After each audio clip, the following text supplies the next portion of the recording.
മിഥുനം രാശിക്കാർക്ക് സാമ്പത്തികമായി വളരെ ഗുണമുള്ള മാസമാണ് ജൂലൈ. കർമാധിപതി 2-ൽ ഉച്ചനായി നിൽക്കുന്നത് കർമ്മമേഖലയിലൂടെ ധനവർദ്ധനവിനെ കാണിക്കുന്നു. 5, 10, 7 ഭാവാധിപൻ 4 കൂറ് എന്നീ അധിപനായ ബുധനോടൊപ്പം നിൽക്കുന്നത് ധനവരവിനെ കൂടുതൽ എളുപ്പമുള്ളതാക്കും. ബിസിനസ് ചെയ്യുന്ന മിഥുനക്കൂറുകാർക്കും വളരെ അനുകൂലമാണ്. മിഥുനക്കാർക്ക് കർമ്മമേഖലയിൽ ഉയർച്ചയും ആധികാരികതയും കൈവരും.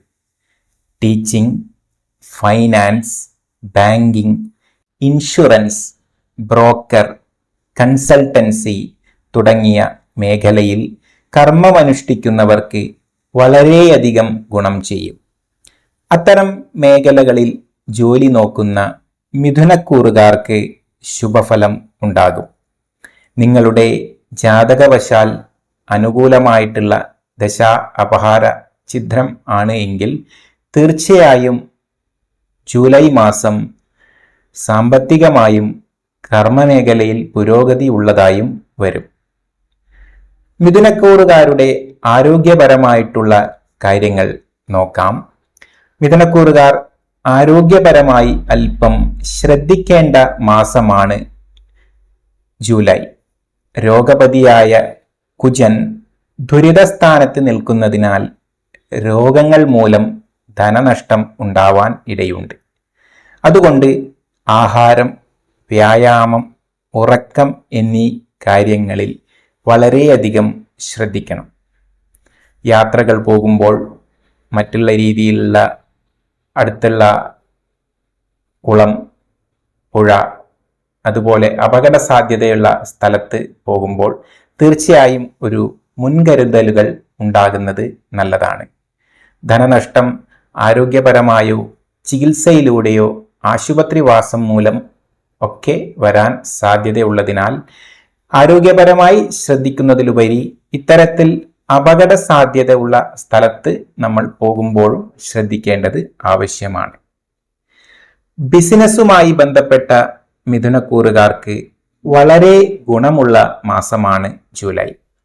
എഡ്യൂക്കേഷൻ, ഫൈനാൻസ്, മീഡിയ, ടെക്സ്റ്റൈൽസ് തുടങ്ങിയ മേഖലകളിൽ ഉള്ള ബിസിനസ്സുകാർക്ക് വളരെയധികം ഗുണം ഉണ്ടാകും.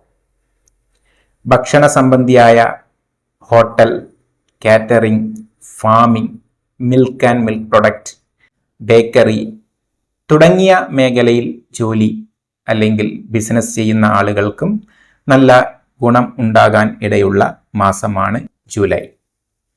മിഥുനക്കൂറുകാരായ വിദ്യാർത്ഥികൾക്ക് വളരെ മികച്ച സമയമാണ്. നല്ല സാമ്പത്തിക സുരക്ഷിതത്വം പ്രദാനം ചെയ്യുന്ന കോഴ്സുകൾ കണ്ടെത്തി പഠിക്കുവാനും സ്വന്തം സ്കില്ലുകൾ മനസ്സിലാക്കി അത് പൂർണ്ണമായി ആവിഷ്കരിക്കുവാനുള്ള പഠന വിഷയങ്ങൾ തിരഞ്ഞെടുക്കുവാനുമുള്ള അവസരം ഉണ്ടാകും. അതുകൊണ്ട് തന്നെ നമ്മുടെ അഭിരുചിയും സ്കില്ലുകളും മനസ്സിലാക്കി നിങ്ങളുടെ ജാതകത്തിൽ ഉള്ള ഗ്രഹസ്ഥിതിക്കനുസരിച്ച് വളരെ നല്ല കോഴ്സ് തന്നെ തിരഞ്ഞെടുക്കുവാൻ വളരെയധികം ശ്രദ്ധിക്കുക.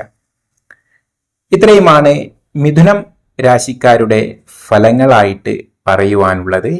ഈ വീഡിയോ കണ്ട് നിങ്ങളുടെ അഭിപ്രായങ്ങൾ, നിർദ്ദേശങ്ങൾ കമൻറ്റുകളായിട്ട് രേഖപ്പെടുത്തണം എന്ന് അഭ്യർത്ഥിക്കുകയാണ്. അതുപോലെ ഈ ചാനൽ സബ്സ്ക്രൈബ് ചെയ്യാനും വീഡിയോ ലൈക്ക് ചെയ്യുവാനും മറക്കരുത്. ഇനി നല്ല ഒരു വിഷയവുമായി അടുത്ത വീഡിയോയിൽ കാണാം. ഏവർക്കും നന്ദി, നമസ്കാരം.